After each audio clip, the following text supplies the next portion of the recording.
நாங்கள்லாம் சின்ன வயசில் இருக்கும்போது அம்மா எங்களுக்கு அந்த முட்டை குழம்பு வச்சு தருவாங்க. அவ்வளோ டேஸ்ட்டாக இருக்கும். நல்லா புளிப்பாக, காரமாக அதோட டேஸ்ட்டை சொல்ல வார்த்தையே இல்லைங்க. அவ்வளோ டேஸ்ட்டான முட்டை குழம்ப எப்படி வைக்கிறதுன்னு நான் இன்றைக்கி உங்களுக்கு சொல்லித்தரேன். வாங்க.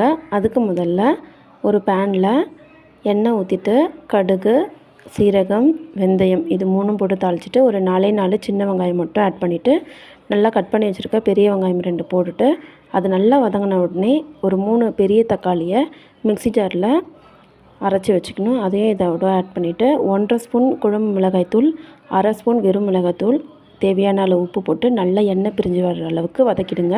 கூடவே ஒரு நெல்லிக்காய் சைஸு புளியும் கரைச்சி ஆட் பண்ணிக்கோங்க.